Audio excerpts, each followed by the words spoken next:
this video, we're going to address how to set the IntelliSets on the reefer.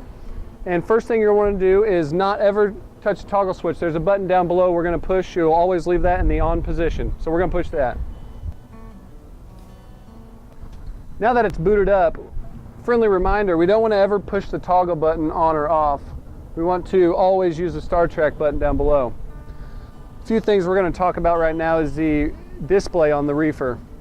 Obviously this big number here, 67, is the actual box temperature that is inside, and then you can tell the setting, which is -20.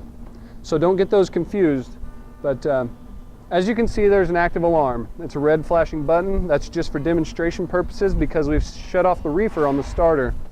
I'm going to show you how to clear the alarm real quick, and we'll get back to changing the IntelliSets and temperatures.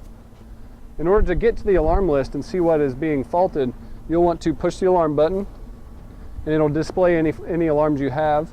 For instance, this is the check starter solenoid alarm, which fits for what we're doing because we did it disengage the starter. In the bottom left, you'll want to push the clear alarms button, and it will tell you the alarms list has been cleared. And then you can push the back button. So this takes you to the main display again. And there's a few things on this display that are very important, one being the equals key and the arrows. One thing we're going to do for demonstration purposes is put this in fresh meat IntelliSet. Okay, so to change the IntelliSet, you want to hit the equals key. This will bring up a list of all the IntelliSets, whether it be ice cream, produce sensitive, miscellaneous frozen, whatever would be on your dispatch. So you'll want to check your dispatch each time you get one because it'll differ each one. Now we want to go to fresh meat. Let's see. I'll just thumb through here. Bananas, nursery, tomatoes. There's fresh meat. So now once you're on fresh meat or the IntelliSet you want, in order to save it, you'll want to hit the equals key again. Okay, and that will actually lock it in. It'll tell you the IntelliSet has been changed. All right, so once you're in the IntelliSet, it will always take you to a default temperature. Now, you'll always want to double check your dispatch and may adjust it from there.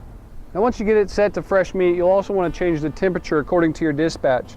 And it tells us there the IntelliSet has been changed. It will also take you to the default temperature, which it will do in just a minute. And the default temperature is 28 degrees.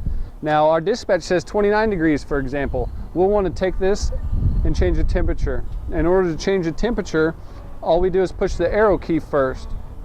And we want to change it to 29 degrees. We arrow up 1. And again, you'll hit the equals key to save the setting. Whether you're changing the IntelliSet or changing the temperature, you will always end it by hitting the equals key to save it. Now again, to change the IntelliSet, hit the equals key first. Arrow to the desired IntelliSet, hit the equals key to save it. Within that, you'll want to change the temperature. That consists of just hitting the arrow key first and then the equals key when you're ready to save it. So there's a few other things on the reefer that RotoSys can also answer any questions about.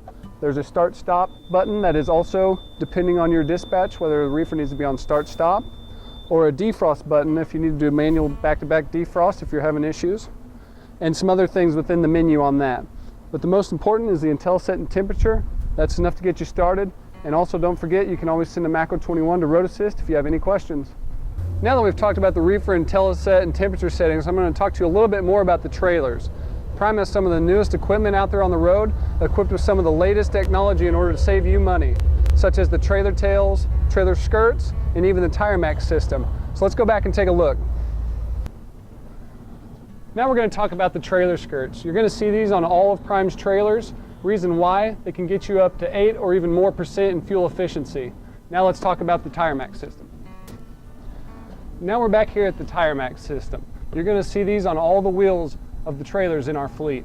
There's for a few reasons, one being fuel efficiency and 2 being the tread wear. Now if you ever have any issues with this, you're going to see a white light on the front of the trailer that you can see rolling down the road that lets you know you have an issue and you need to send a Macro 21 to get with RotoSys to get it fixed. Now we're going to talk about the trailer tails. Now we're at the back of the trailer. We're going to talk a little bit about the trailer tails. These are responsible, along with the skirts, for 8 to 12 or even more % in fuel savings, which means money in your pocket. It's simple to deploy these. All you do is pull this little red knob and they'll deploy. And also remember, if you're backing up into a dock, you'll always want to close them. To do that, you simply just push on them. make sure they lock back in. One last note, it's company policy to always put a padlock on the back door, loaded or empty. So keep that in mind when you're rolling down the road. Let's go up inside and talk about the chute. Now that we've talked about the features in Prime's trailers, we're going to talk a little bit about the chute and how it needs to be properly attached. One thing you want to do when you'll always pick up a trailer is inspect the chute. What for? You're going to want to check that it's not pinched at the front where it comes off the reefer. And also you want to make sure that it doesn't have a tear or hanging down along the chute. If it does, you'll want to get with Road Assist, or there's even some tools in the reefer door to patch these up. Now that we've learned about all the trailer features and how to properly make sure a chute is attached, contact your dispatcher if you ever have any more questions on Prime's trailers or any of their equipment.